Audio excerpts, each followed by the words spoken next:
Greetings, TheWarOwl greets you, and welcome to another episode of Matchmaking Academy, where you are the star for all the wrong reasons. But don't worry, we're going to help you figure out what those reasons are to help you improve at Counter-Strike Global Defensive. Our hero today is Rhythmically, which could be a misspelling of rhythmically. Either way, we're going to refer to him as what he wrote, Rhythmically. He's a legendary eagle player, that's here, and his favorite fish is the catfish. Meow.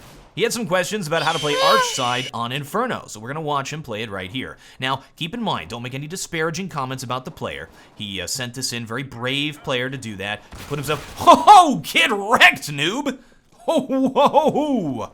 All right, what happened there, buddy? So our boy on the pistol round goes over to check out middle. Now this makes sense, what he does right here. And he didn't peek out far enough, but you can get an idea if, there he goes. Just do that initially just to get a little peeky poo down there to see if the players are gonna be going banana, give any tells, and help out your teammate if they mess up. Now right here, we notice what he's doing is he's going back and forth. He's over peeking it quite a bit. He's going way out, and way out in the open, and eventually goes down and get punished for it. He peeked out there to sort of look at the boiler spot where he should have had a teammate watching that at the same time. Let's hop back and see what his teammate was doing. So here's El Donaldo.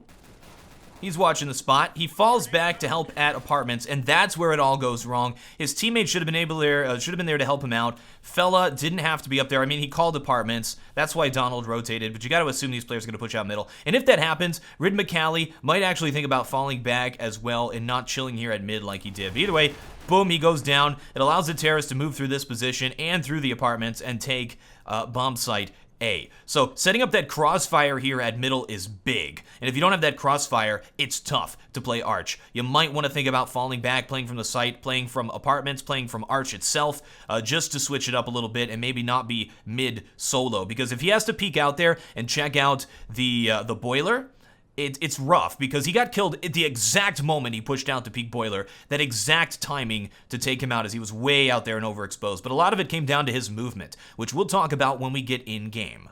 So here he is again going to play middle, this time with an AK-47. Now watch the movement of this player. This seems to be, I think, his main issue, and we can talk about some more advanced movement techniques as we go on here. I think this is the round where it happens as well. So, smoking off middle in order to delay, that makes sense. I think he used his smoke, though. Would have been better for Fella to throw that initial... This is a small point that doesn't matter as much. Better for Fella to throw that initial smoke, because then Rhythmically could use his smoke to block off B, throwing it over the top if he learns it properly. So the smoke has gone down to block out the left side. This is where he should have thrown his nade. He threw his nade very early for no reason and kind of wasted it. It would have made sense at this point, assuming that, okay, the T's are going to push at this point, or whenever Fella over there gives the call and says what's going on for these players moving middle. That would be a good time to throw out the nade. He still has a flashbang on him. He's going to be cowering the little cubby right here. Now, part of the cubby is you probably shouldn't peek out of the cubby. You should wait here until players have to push you. Now, they can Molotov you. I personally don't like the cubby as a position because it's so easy to deal with. All right, he's moving back to middle now. Notice he's standing way out in the open. He's not using the corner. Now he's going back to use the corner. And check out that movement as he moves back and forth and where his crosshair is and how it wouldn't really... Oh, he peeks at the boiler once again as soon as his player has fallen back. Here's where it happens. Sees the player. He knows what's going on. Goes for the repeek. Doesn't take it. And he's going to go for the repeek again. And now the player is holding the position. And as soon as he moves out, boom, he gets killed. And you noticed if you slow that down really slow... Let's actually hop back and we'll slow it down really slow so you can see what I'm about to say. So here we are, we're watching this at 1/4 speed. So right now he knows there's a player middle, goes for the repeek.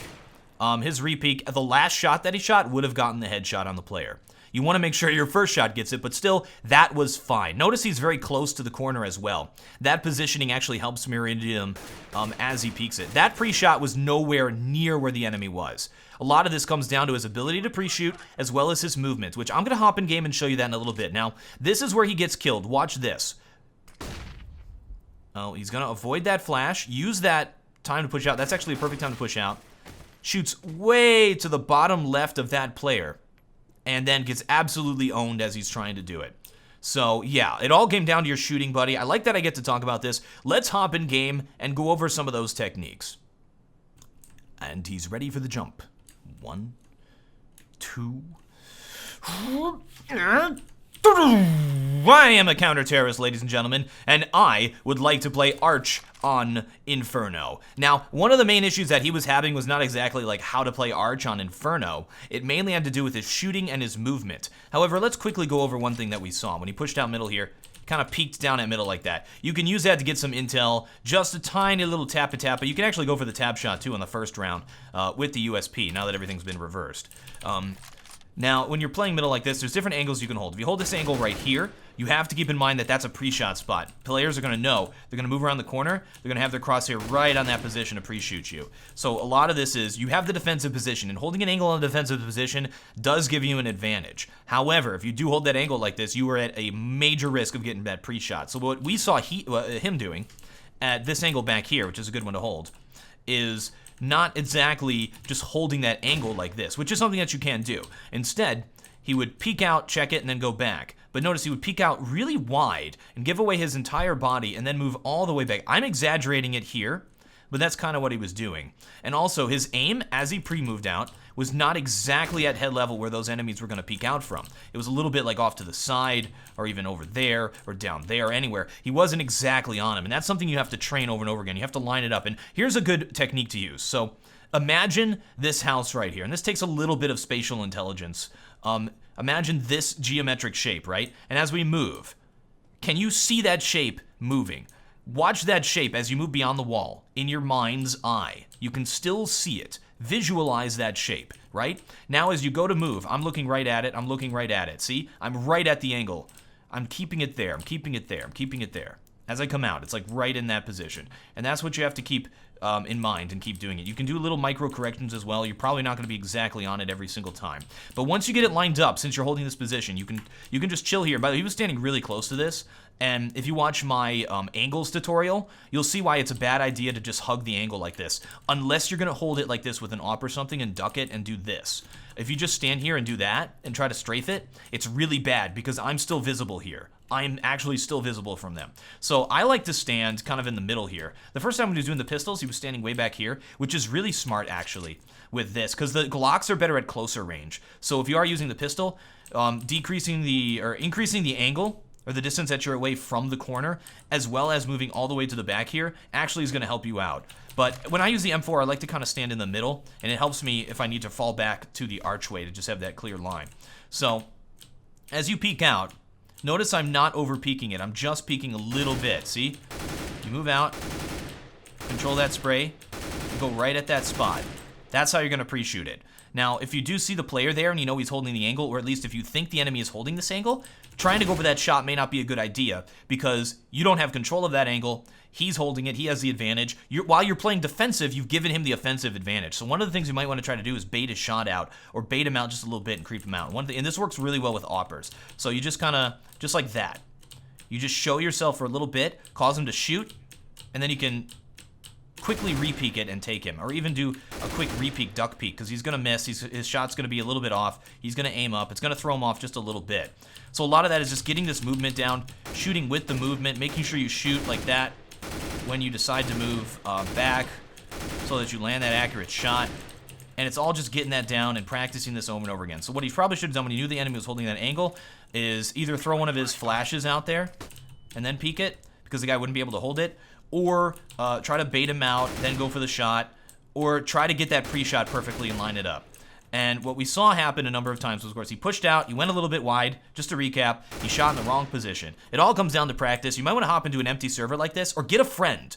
Get a friend, get into your own server, have your friend play this position, and then you can play this position, and you just practice that over and over again, and you'll get it down, you'll get the movement down, and this is what's something that you can apply to every single position that you play, is those kind of movement combined with your natural aim.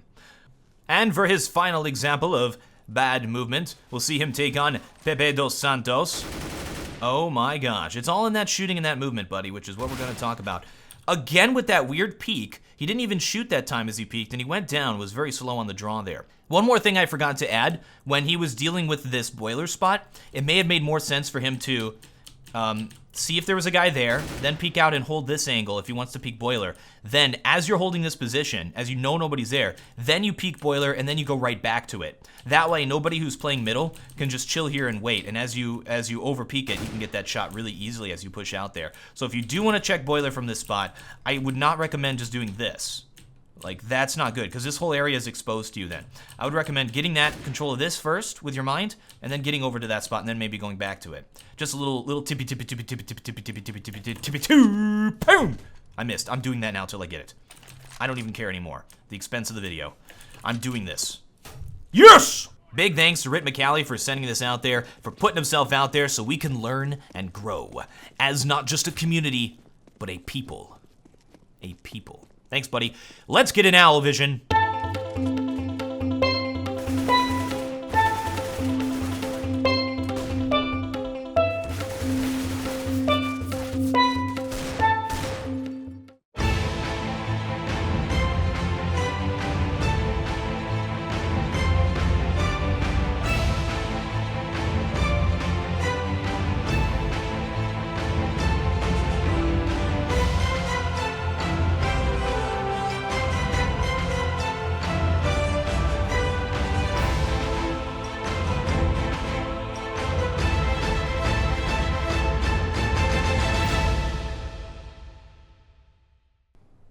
Ho, ho, ho. This is TheWarOwl with an important Merry Christmas public service announcement. Please spare the Yavla goat.